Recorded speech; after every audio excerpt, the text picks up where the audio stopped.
time, they accelerated me. Hey everybody, it's Cioffi, and we're going to follow through on what we've been doing all weekend, which is, first of all, I got to hold the camera straight, and European model run today because, you know, we've been focusing our attention on the possibility of some kind of coastal low for the end of the week, and we're still seeing all this troughing here in the eastern states. Very, very active pattern, so it's basically been one weather system after another coming through.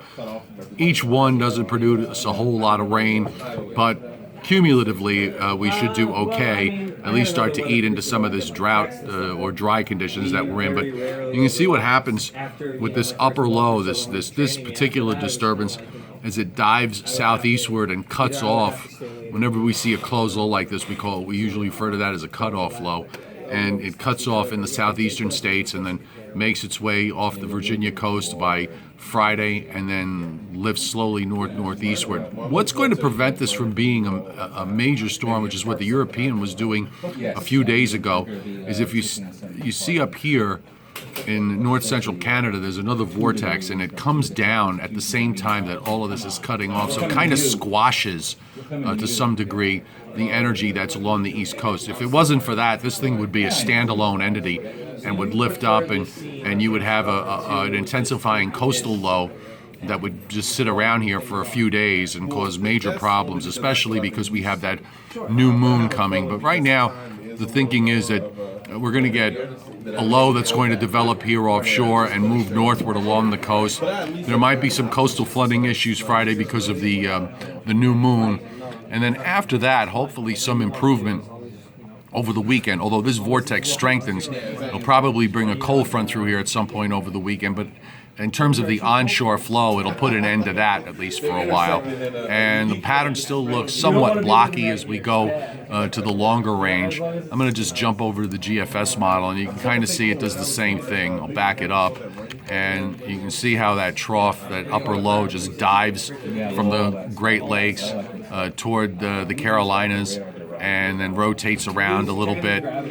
Gets fairly well developed on the GFS aloft, but you still have that vortex to the north that squashes it just enough to keep it from being a major system. And it just kind of, instead of lifting it up, it just kind of leaves it there and drops it southward over the weekend. So that's another option as that vortex strengthens. But then weather conditions should improve as we head into Sunday and through the first part of next week. So just to show you how it looks on the surface, I'll get close up on it for you, and you can see it here. Let's get back up first. Here's the wave of rain that comes through tonight into tomorrow morning. Then that moves out, and then you can see lower pressures developing offshore. Brings a low around, forms another one. This is the one for Friday, and it has it tucked in along the coast and then begins to slide it out to the east as we go through the weekend. And here's a cold front that comes through on Sunday morning.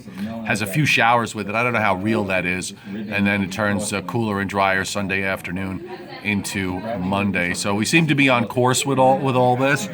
We'll check to see what later model runs do, but last few runs have been pretty consistent. So the first thing to look forward to is this evening and tonight. Let's see if we can update this with the latest HRRR model. I'll get a little closer on this, and we can take a look at what the super short range model is doing here.